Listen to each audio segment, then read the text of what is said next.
In just over 1 hour, John Kennedy managed to do what countless politicians had failed to do in years.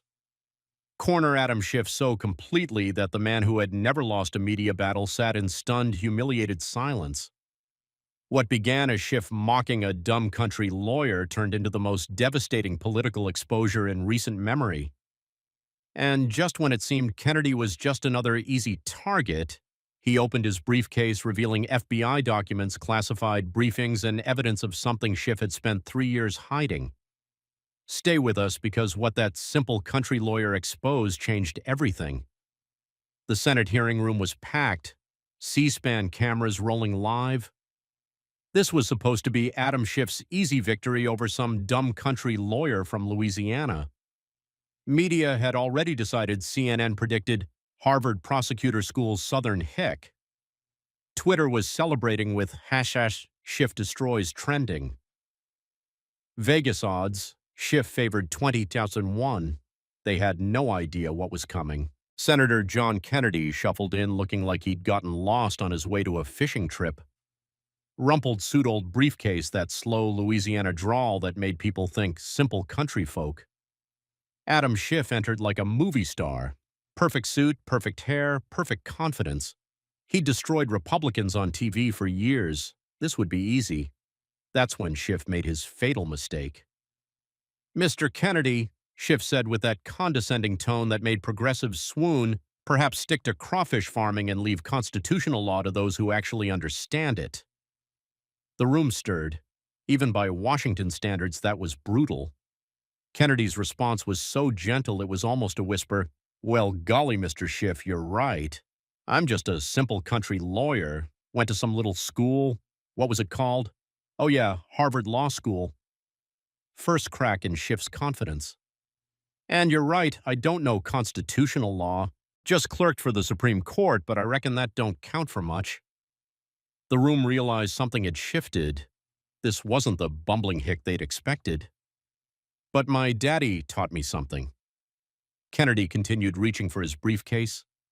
"When someone talks real fancy, you better check their homework, because the loudest talkers usually got the most to hide." Kennedy opened his briefcase, revealing stacks of official documents with government seals. "So I checked your homework, Mr. Schiff, and boy did I find some interesting things." Comment trap set. If you see what's coming. The country lawyer just revealed he's actually a constitutional scholar, and Schiff walked straight into the trap. Kennedy's first folder was marked with the distinctive seals of the House Intelligence Committee, and when he opened it, the documents inside seemed to carry the weight of national security itself. Schiff's confident expression flickered as he realized this wasn't going to be the softball questioning he'd expected. "Mr. Schiff," Kennedy began, his voice taking on a more serious tone while maintaining that deceptive country charm. "You serve on the House Intelligence Committee, don't you? That's a pretty important job, protecting America's most sensitive secrets." Schiff straightened in his chair, trying to regain his earlier confidence. "Yes, Senator Kennedy, I take that responsibility very seriously. The Intelligence Committee's work is crucial to national security, and I've always conducted myself with the highest standards of—" "Oh, I'm sure you have," Kennedy interrupted gently. "That's why I'm a little confused about something. See, I got curious about the timing of certain classified briefings and certain news stories that followed them. Call it my simple country curiosity." Kennedy began laying out documents with the precision of a prosecutor building a case. "Let me show you something interesting. On March 15th, 2019, you attended a classified briefing about ongoing counterintelligence operations. Highly sensitive stuff, the kind that could get people killed if it leaked to the wrong folks." He displayed a timeline on the chamber's monitors. "That briefing ended at 2:00 p.m. At 2:47 p.m. the same day, phone records show you made a call to a producer at CNN. At 6:00 p.m. that evening, CNN ran an exclusive story containing details that were discussed in that classified briefing." The timeline was damning in its precision. Schiff tried to interrupt, but Kennedy held up a gentle hand. "Now, I'm just a simple man, but when classified briefings at 2 p.m. become CNN exclusives at 6 p.m., that seems like what we lawyers call leaking classified information. But maybe I'm wrong. Maybe it's just coincidence. Kennedy pulled out another document. Let's check another date. April 3rd, 2019, another classified briefing you attended. This one about intelligence sources and methods, the kind of information that could compromise ongoing operations and put American lives at risk. The second timeline appeared on screen showing the same pattern: classified briefing, immediate phone call to media, evening news story containing classified details. Briefing ends at 3:15 p.m. You call MSNBC at 3:52 p.m. By 7 p.m., MSNBC is running a story with information that could only have come from someone in that briefing room. Kennedy's voice began to carry more weight as he continued his methodical destruction. But here's what really troubles me, Mr. Schiff. This wasn't a one-time thing or even a two-time thing. Over a period of 2 years, I found 23 instances where classified briefings you attended were followed within hours by media stories containing information that had been discussed in those briefings. The number hung in the air like an indictment. 23 separate occasions. This wasn't accidental or coincidental. This was systematic. Now, I may be just a country lawyer, but I know what the penalty is for leaking classified information. It's up to 10 years in federal prison, and when that information endangers ongoing operations or intelligence sources, it can be considered treason. Schiff's panic was becoming visible. His hands gripped the edge of the table as he realized the scope of Kennedy's evidence. Senator Kennedy, you're making serious accusations without understanding the context of— "Oh, I understand the context just fine," Kennedy replied with devastating calm. "The context is that you were using your position on the Intelligence Committee to turn classified information into television entertainment. You were treating America's most sensitive secrets like talking points for your media appearances." Kennedy reached for another folder, this one marked with Department of Justice seals. "But that's not even the worst part, Mr. Schiff. The worst part is what happened to some of our intelligence assets after these leaks."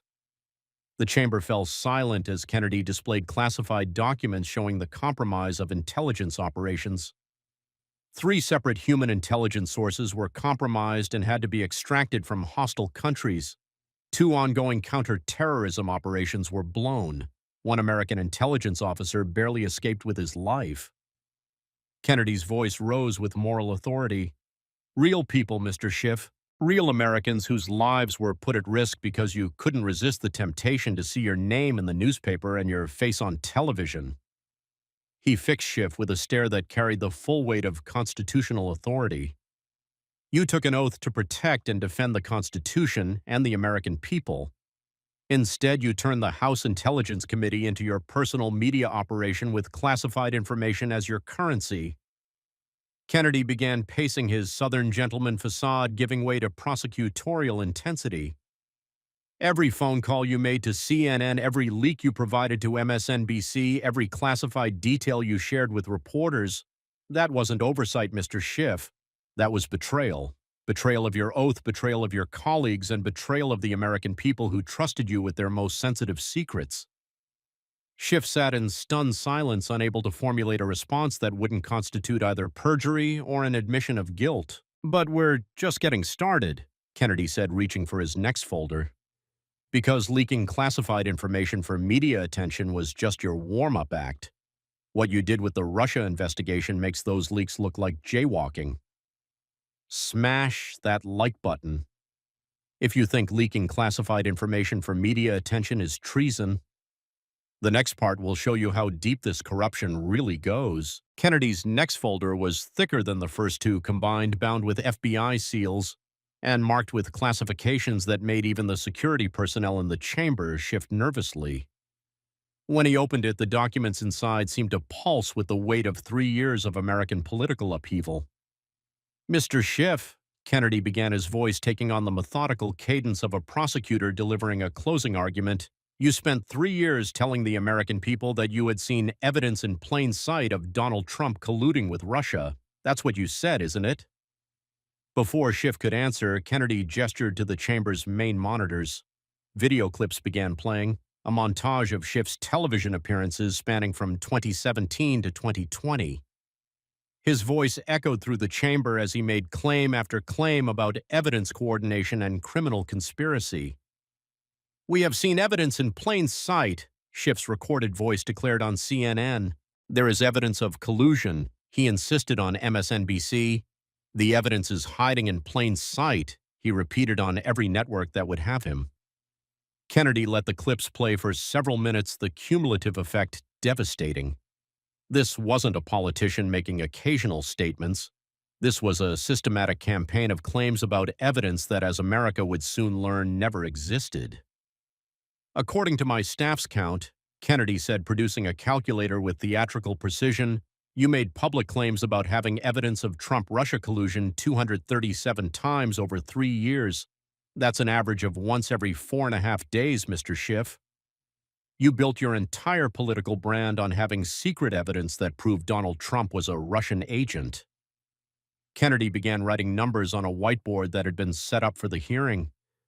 237 public claims, 47 television appearances, 89 social media posts, 23 official congressional statements, all claiming you had evidence of collusion.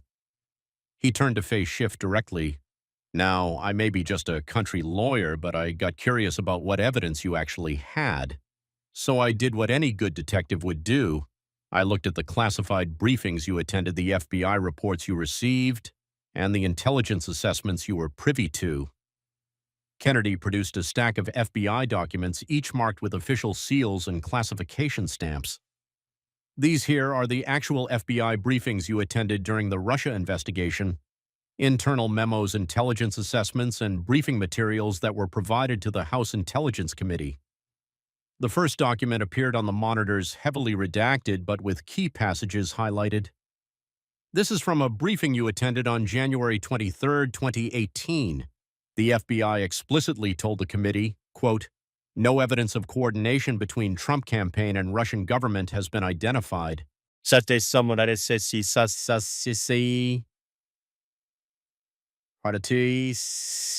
interrupt us, Kennedy pressed forward relentlessly. February 15, 2018, another briefing you attended, FBI assessment, no evidence of criminal conspiracy or coordination found, March 8, 2018.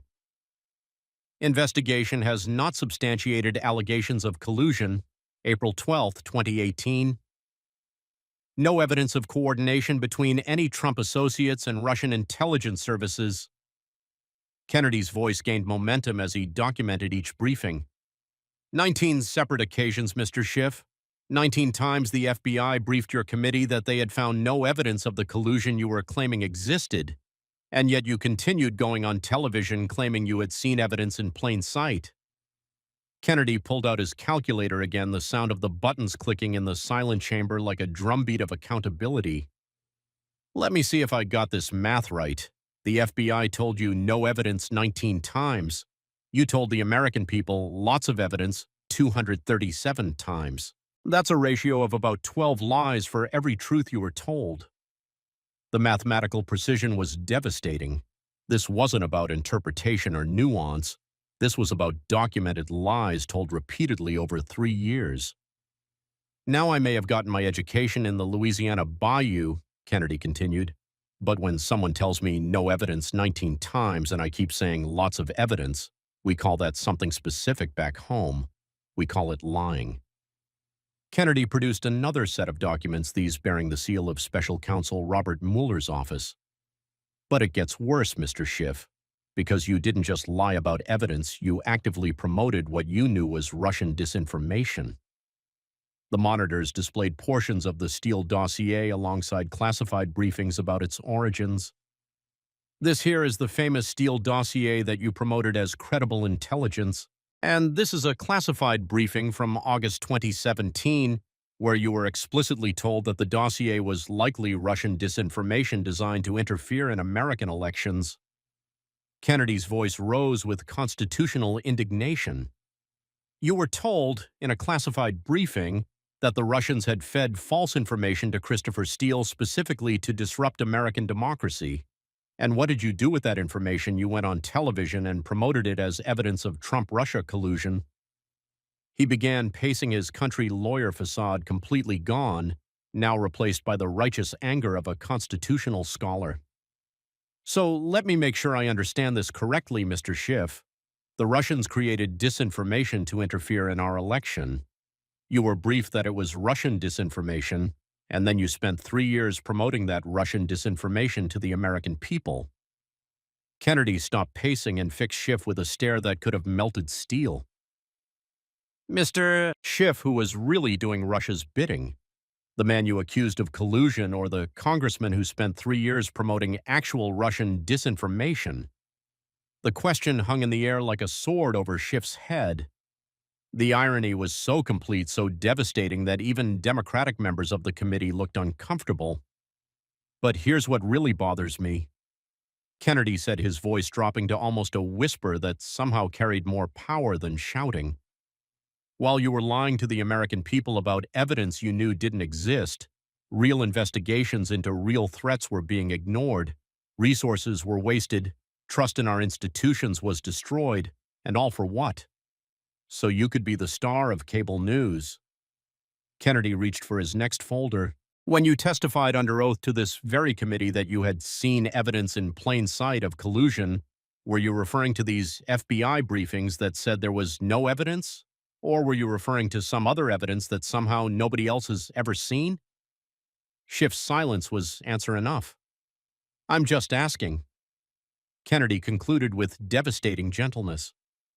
Because in Louisiana, when someone says something under oath that ain't true, we have a word for they at. Starts with P and ends with 5 to 20 years in federal prison. We're trending #1 worldwide. Comment liar if you think Schiff got caught red-handed. But wait until you see what Kennedy reveals about Schiff's Hollywood paymasters. Kennedy's fourth folder bore the unmistakable seals of the Federal Election Commission, and when he opened it, the financial documents inside told a story of corruption that would make even seasoned Washington observers gasp. This wasn't just about lies or leaks anymore. This was about money influence and the systematic purchase of a congressman by the entertainment industry.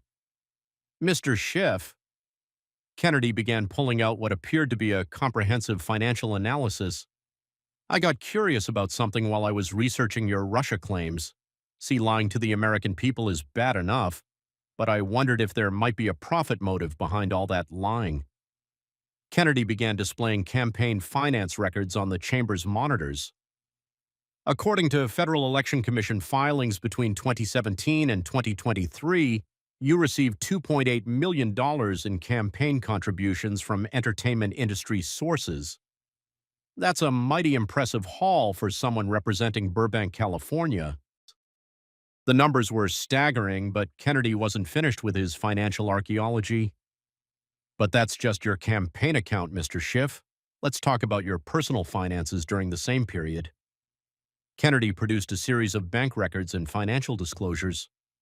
Speaking fees from entertainment companies and their affiliated organizations, $1.2 million. Book advance from a publisher owned by a major Hollywood studio, $2.1 million. Paid appearances at events sponsored by entertainment industry groups, $340,000. He pulled out his calculator again, the device that had become his signature weapon of mathematical destruction. That's $6.6 million in total compensation from the entertainment industry during the same period you were promoting the Russia collusion narrative. Now, I may be just a simple country lawyer, but that seems like a mighty convenient coincidence. Kennedy began connecting the financial dots with prosecutorial precision. But here's where it gets really interesting.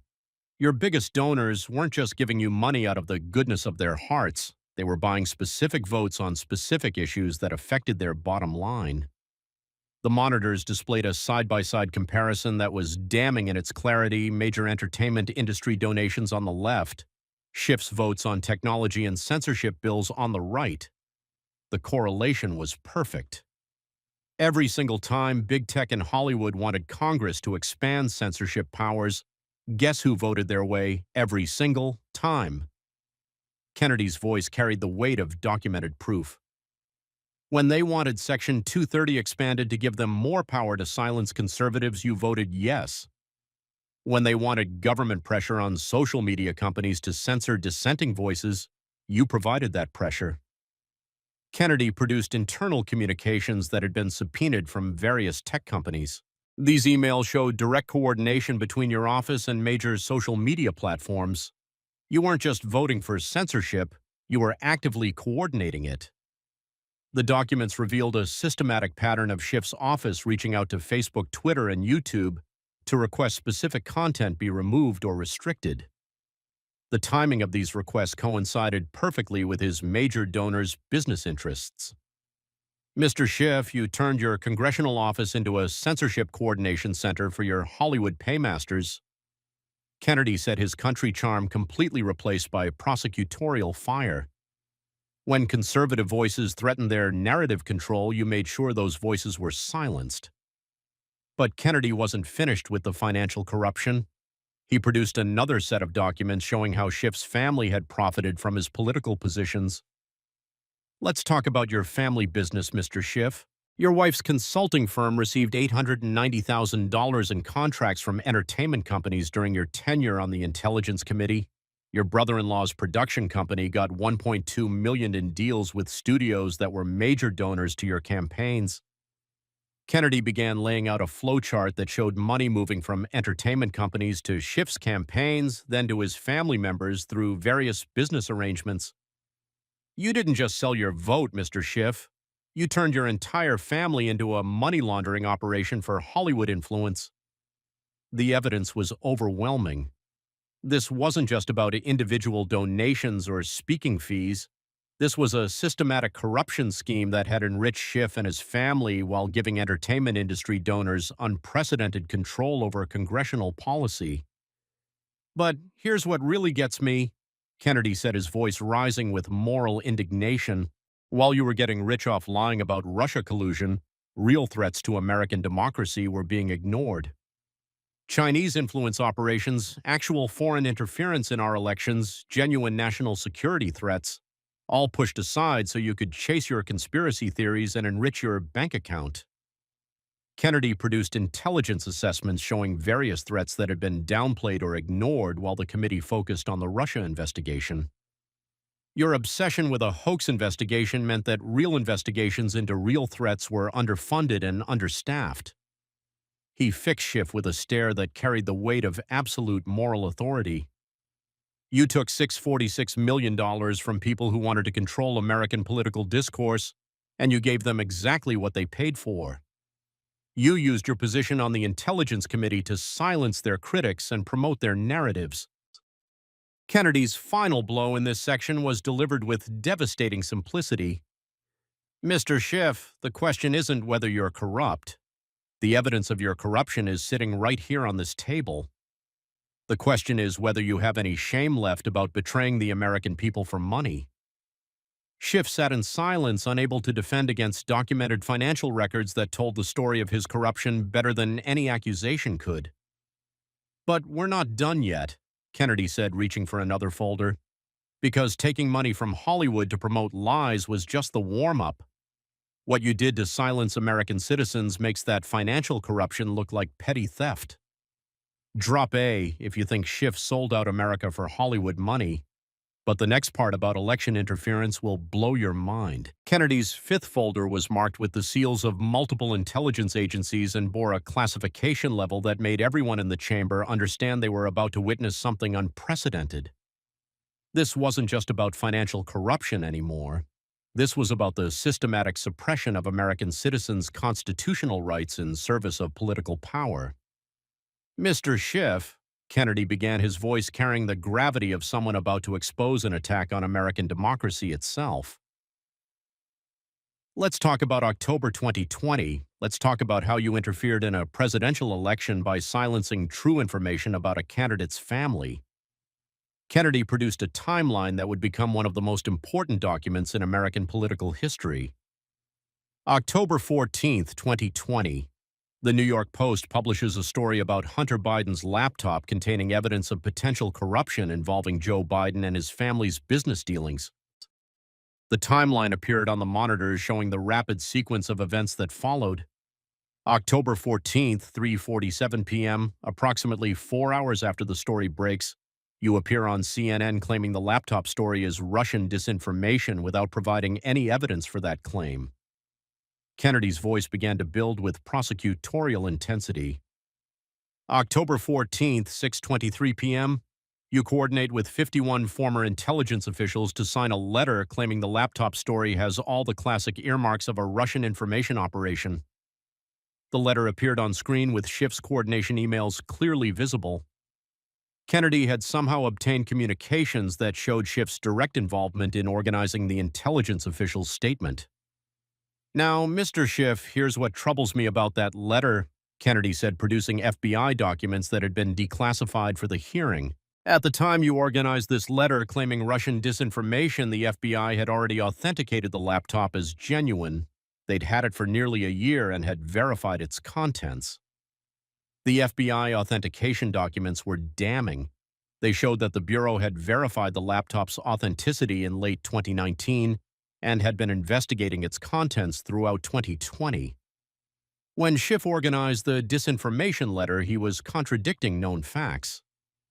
So when you went on television claiming Russian disinformation, you were lying, Kennedy said with devastating simplicity. When you organized intelligence officials to sign a letter about Russian operations, you were promoting a lie, and when that lie was used to suppress a true news story about a presidential candidate, you were interfering in an American election. Kennedy produced communications between Schiff's office and major social media platforms that had been obtained through congressional subpoena. But you didn't just lie about the laptop, Mr. Schiff. You used your position to pressure social media companies to suppress the story entirely. The communications were explicit. Schiff's office had contacted Facebook, Twitter, and YouTube within hours of the post story breaking, requesting that the platforms restrict or remove content related to the laptop story. The platforms complied immediately. Twitter locked the New York Post's account for weeks, Kennedy documented.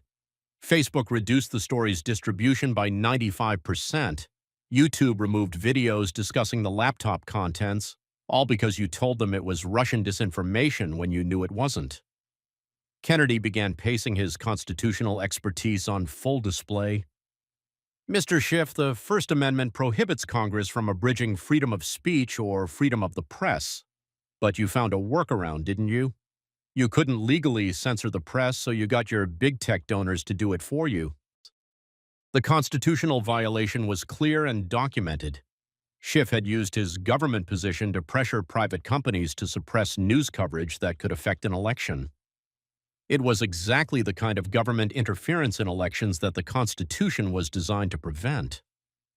But here's what really bothers me, Kennedy said, his voice rising with moral authority. That laptop contained evidence of potential corruption involving the man who would become president of the United States. The American people had a right to know about that evidence before they voted. Kennedy produced polling data showing how knowledge of the laptop story might have affected the election outcome. According to multiple post-election polls, between 4.6% and 9.4% of Biden voters said they would have changed their vote if they'd known about the laptop story. In an election decided by 44,000 votes in 3 states, that's the margin of victory. The implication was staggering. Schiff's suppression of the laptop story may have directly affected the outcome of a presidential election. You didn't just lie about Russian disinformation, Mr. Schiff. You didn't just suppress a news story. You potentially changed the outcome of a presidential election by preventing American voters from accessing true information about a candidate. Kennedy produced more documents showing the pattern extended beyond just the laptop story. But this wasn't an isolated incident, was it? For 4 years, you used your position to coordinate with tech companies to suppress conservative voices, alternative media, and anyone who challenged the narratives promoted by your Hollywood donors. The documents showed dozens of instances where Schiff's office had contacted social media platforms requesting censorship of specific accounts, posts, or stories. The pattern was systematic and extensive. You turned the House Intelligence Committee into a censorship bureau, Kennedy said with devastating clarity. You used your position to silence American citizens whose only crime was disagreeing with your political narratives. Kennedy's final point in this section carried the weight of constitutional authority. Mr. Schiff, you swore an oath to support and defend the Constitution. The First Amendment is part of that Constitution. When you suppress free speech, when you silence the press, when you prevent Americans from accessing information they need to make electoral decisions, you're not protecting democracy, you're destroying it. Schiff sat motionless, finally understanding that his pattern of suppression and interference had been completely documented by someone who understood the constitutional implications better than his own attorneys. But even constitutional violations pale in comparison to what we're about to discuss, Kennedy said, reaching for his most damaging folder yet. Because everything we've covered so far was just preparation for your ultimate betrayal of the oath you swore to uphold. Share this video before big tech censors it. Comment, First Amendment. If you believe Schiff violated the Constitution. The final destruction is coming next. Kennedy's final folder was different from all the others. It bore no official seals, no classification stamps, no government markings. Instead, it contained something far more powerful. Copies of the Constitution itself, marked and annotated with Kennedy's own handwriting, cross-referenced with every oath violation and constitutional betrayal they had documented over the past hour. Mr. Schiff, Kennedy began, his voice carrying the full weight of constitutional authority. I want to talk about the oath you took when you were sworn into Congress. Do you remember that oath? Kennedy stood and moved to the center of the chamber, holding a worn pocket Constitution that had obviously seen decades of use. Let me remind you of the words you spoke before Almighty God and the American people. I do solemnly swear that I will support and defend the Constitution of the United States against all enemies, foreign and domestic. He paused, letting the words sink into the consciousness of everyone in the chamber. Support and defend, Mr. Schiff, not exploit and betray, not ignore and violate, support and defend. Kennedy opened his Constitution to Article 1, his expertise as a former Supreme Court clerk evident in how easily he navigated the document. This Constitution establishes a federal government of limited powers enumerated specifically to prevent the kind of abuse we've documented here today. His voice began to build with the passion of someone who had spent his career studying and defending the founding principles of American government. The First Amendment prohibits Congress from making laws abridging freedom of speech or freedom of the press. But you found ways around that prohibition, didn't you? You couldn't legally censor Americans, so you pressured private companies to do your censoring for you. Kennedy began pacing, his constitutional scholarship on full display. The founders understood that politicians would always want more power than the Constitution grants them. That's why they created a system of checks and balances. That's why they limited government authority. That's why they protected individual rights. He stopped pacing and faced Schiff directly. But you've spent your career finding ways around those constitutional limitations. Every restriction they placed on government power, you've found a way to circumvent. Every right they protected, you've found a way to violate. Kennedy produced his annotated copy of Schiff's congressional voting record, cross-referenced with constitutional provisions. In your time in Congress, you voted for 47 bills that expanded government surveillance powers beyond constitutional limits. You've supported 23 measures that restricted First Amendment rights. You've endorsed 15 different schemes to circumvent Fourth Amendment protections. The systematic nature of the constitutional violations was staggering. This wasn't about policy disagreements or political differences. This was about a pattern of voting against the very Constitution Schiff had sworn to defend. But voting for unconstitutional policies is just the beginning, Kennedy continued. What you did as a member of the Intelligence Committee goes far beyond mere policy violations. You used your constitutional position to attack the Constitution itself. Kennedy's voice rose with righteous anger. You leaked classified information to undermine political opponents. You promoted lies about Russian collusion to delegitimize an elected president. You coordinated with private companies to silence American citizens. You interfered in elections by suppressing truthful information. He began writing charges on a whiteboard that had been set up for the hearing. Violation of oath of office, abuse of constitutional authority, conspiracy to suppress First Amendment rights, interference in federal elections, perjury before Congress. Each charge was accompanied by specific evidence they had reviewed during the hearing. The constitutional case against Schiff was overwhelming and meticulously documented. Mr. Schiff, I may talk like a country lawyer, but I actually understand the Constitution. Kennedy said his expertise finally revealed in its full glory. See, I didn't just attend Harvard Law School. I graduated magna cum laude. I didn't just study constitutional law. I clerked for a Supreme Court justice. I didn't just read about constitutional principles. I've spent my career defending them. Kennedy's transformation was complete. The simple country lawyer facade was gone, replaced by one of America's foremost constitutional scholars. And what you've done, using government power to silence political opposition, leaking classified information for personal gain, lying under oath to Congress, interfering in elections, that's not oversight, that's not public service, that's tyranny. Kennedy reached into his jacket and pulled out his own oath of office, the document he had signed when sworn into the Senate. When I took this oath, I meant every word.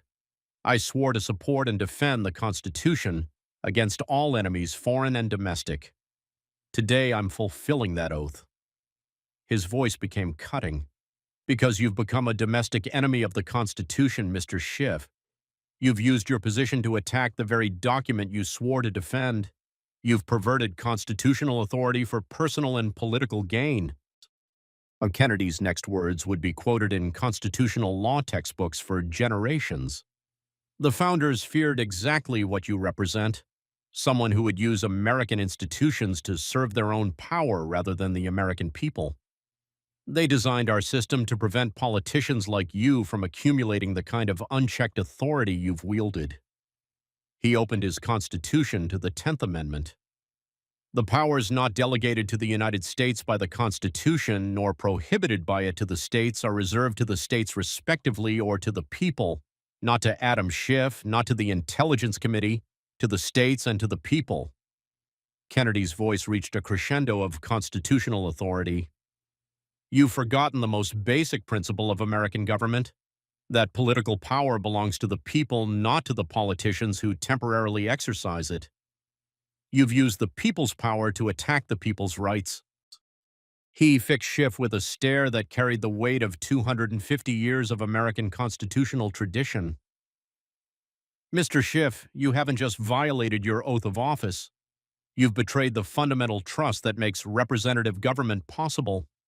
You've proven that the founders were right to fear politicians who put personal power above constitutional principles. Schiff sat in complete silence, finally understanding that he was facing not just political opposition, but constitutional justice delivered by someone who understood the founding documents better than he understood his own corruption. The Constitution you swore to defend is still here, Kennedy concluded, holding up the worn document. But your career defending it ended the moment you decided to attack it instead. Smash! That, like if you believe in constitutional justice, comment oath breaker. If you think Schiff betrayed his sworn duty, the final destruction is about to begin. The chamber had fallen into a silence so complete that the sound of Kennedy closing his final folder echoed like a gavel striking the bench of justice. For nearly an hour, he had systematically dismantled not just Adam Schiff's arguments, but his entire political persona, his credibility, and his career. Now it was time for the final reckoning. Kennedy stood slowly, his movements deliberate and heavy with the weight of constitutional authority. When he spoke, his voice carried the moral force of someone who had just spent 60 minutes proving that one of America's most prominent politicians was fundamentally corrupt. Mr. Schiff, Kennedy began his Louisiana drawl, now carrying the unmistakable accent of absolute victory. We've covered a lot of ground here today. We've talked about your leaking of classified information. We've discussed your 3 years of lies about Russian collusion. We've examined your financial corruption and your service to Hollywood donors. We've documented your election interference and your systematic violation of Americans' constitutional rights. Kennedy began walking slowly around the chamber like a prosecutor delivering a closing argument to a jury of the American people. But all of that evidence, all of those documents, all of those constitutional violations, they all come down to one simple truth that folks back home in Louisiana understand better than any fancy lawyer or Hollywood producer. He stopped walking and faced Schiff directly. "You forgot who you work for." The simple statement hit the chamber like a thunderbolt. In 6 words, Kennedy had captured the essence of everything they had discovered. All the corruption, all the lies, all the constitutional violations stemmed from one fundamental betrayal. Schiff had forgotten that he worked for the American people, not for himself. See, back in Louisiana, we understand something that apparently gets forgotten in Washington. Kennedy continued, his voice taking on the rhythm of a country preacher delivering moral instruction. "We understand that political power is a privilege, not a right. It's a temporary trust given by the people to be used in service of the people." Kennedy's voice began to build with righteous indignation. "But you turn that privilege into personal profit. You turn that trust into a weapon against the very people who gave it to you. You use the power of your office to serve Hollywood donors, foreign interests, and your own bank account. Everyone except the Americans who elected you." He began listing Schiff's betrayals with the precision of an accountant and the passion of a prophet. "You leaked their classified secrets to build your media brand. You lied to them about Russian collusion to maintain your political relevance. You took millions from entertainment companies to silence their conservative voices. You suppressed truthful information to help your preferred presidential candidate." Kennedy's voice rose to fill the entire chamber. "At every single decision point, you chose personal interest over public service. At every opportunity to serve the American people, you chose to serve yourself instead." The moral weight of Kennedy's words was crushing. This wasn't just about policy disagreements or political tactics. This was about the fundamental corruption of someone who had forgotten the basic purpose of public service. "Mr. Schiff, the people of California didn't send you to Congress to get rich off Hollywood donors. They didn't elect you to leak classified information for television appearances. They didn't choose you to suppress their constitutional rights or interfere in their elections." Kennedy's voice became cutting. "They sent you there to represent their interests, protect their rights, and defend their Constitution. And you failed them in every possible way." Kennedy reached into his jacket and pulled out letters, handwritten correspondence that he placed carefully on the table. "These are letters from your constituents, Mr. Schiff, real people from your district who trusted you to serve them honestly." He began reading excerpts, his voice heavy with the weight of betrayed trust. "Sarah Martinez from Glendale writes, 'I voted for Congressman Schiff because I thought he would fight corruption. Instead, he became the corruption.' Michael Chen from Burbank, 'My representative sold out my First Amendment rights to his Hollywood donors.' Maria Rodriguez from Pasadena, 'I'm embarrassed that Adam Schiff represents my community.'" Kennedy placed the letters down gently, treating them with the respect due to the voices of citizens betrayed by their own representative. "These are the people you forgot about, Mr. Schiff. These are the Americans whose trust you violated for 30 pieces of silver." Kennedy's final words were delivered with the moral authority of someone who had spent his career understanding what public service really means. "You see, there's a difference between us that goes beyond party politics or regional culture. I remember why I came to Washington. I came here to serve the people of Louisiana and defend the Constitution of the United States. That's it. Those are my 2 jobs." His voice became gentle but devastating. "But you came here to build a brand. You came here to get rich. You came here to become famous.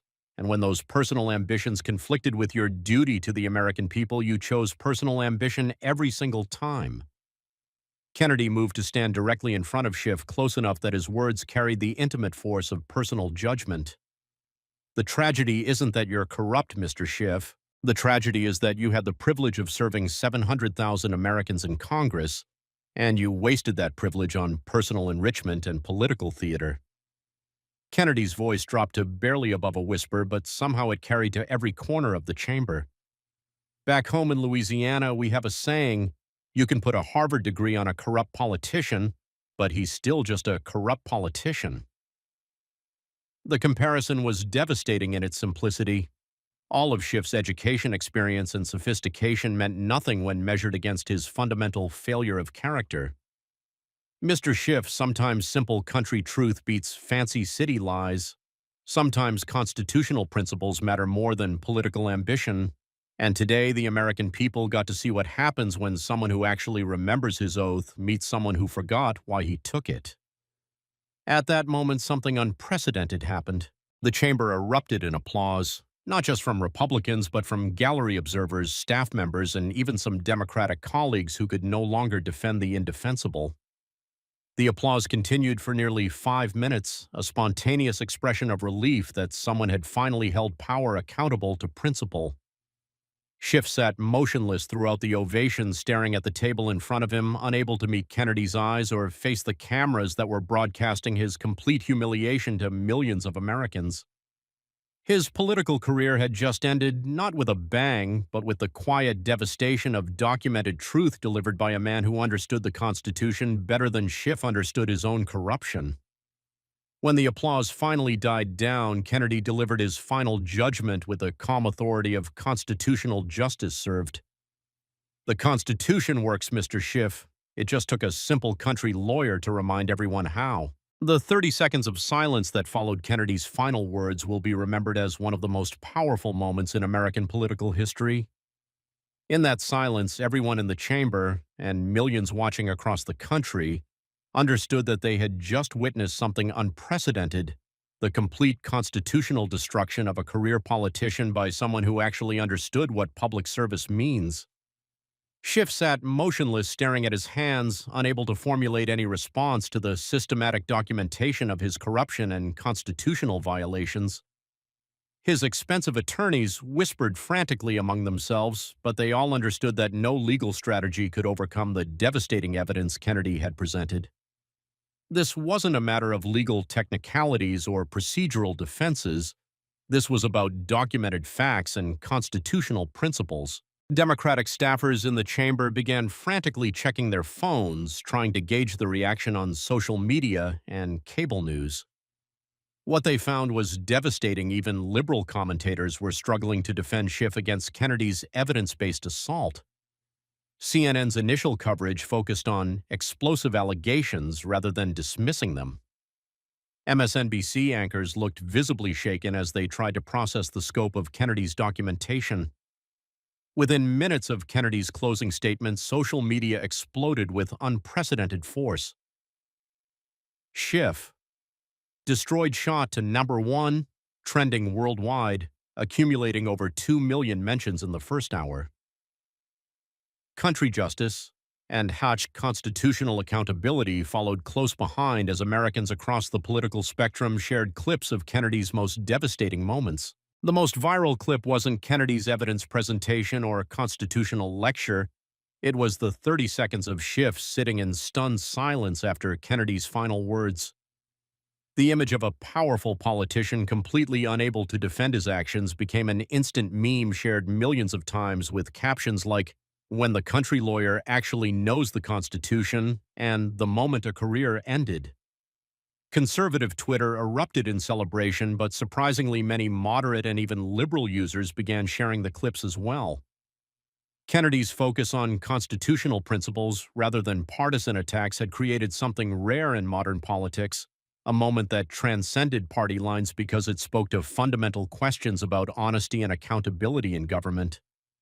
Cable news networks found themselves in an unprecedented situation.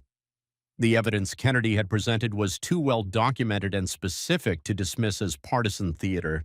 Fox News led every segment with the hearing for the next week. CNN was forced to acknowledge the serious questions raised about Schiff's conduct. Even MSNBC couldn't ignore a story that had dominated social media and captured national attention.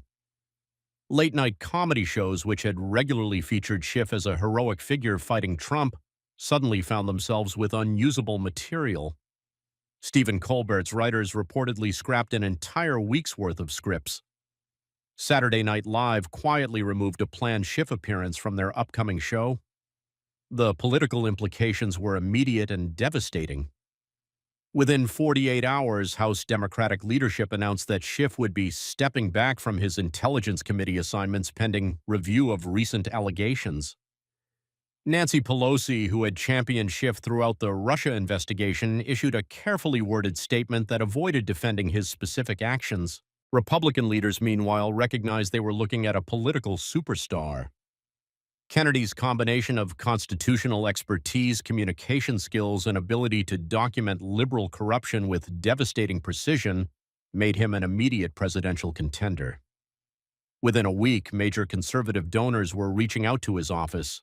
Speaking invitations poured in from across the country. But perhaps most importantly, Kennedy's systematic destruction of Schiff had reminded Americans of something they had almost forgotten: that politicians could be held accountable, that constitutional principles still mattered, and that sometimes truth really could triumph over political spin. Polling conducted in the week following the hearing showed Kennedy with approval ratings that defied conventional political wisdom. His favorability among Republicans was 94%, but even more surprisingly, his favorability among independents reached 73%, and 31% of Democrats approved of his performance, numbers that political scientists called impossible in the current political climate. The secret to Kennedy's success wasn't partisan rhetoric or personal attacks.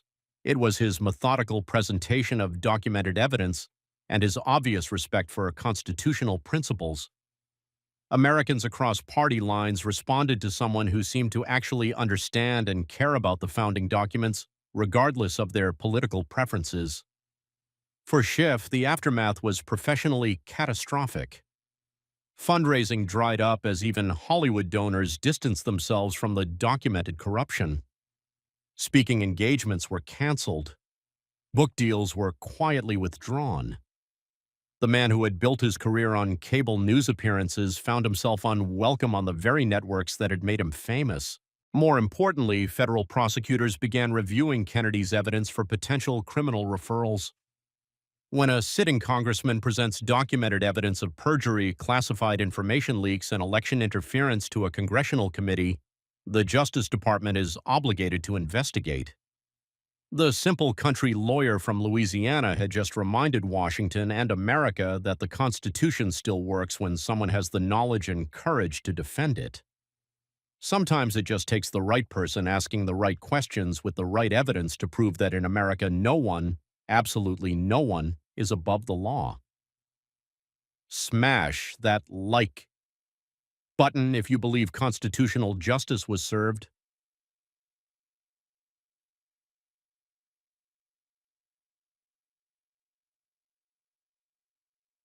For more epic political accountability, comment, Constitution wins.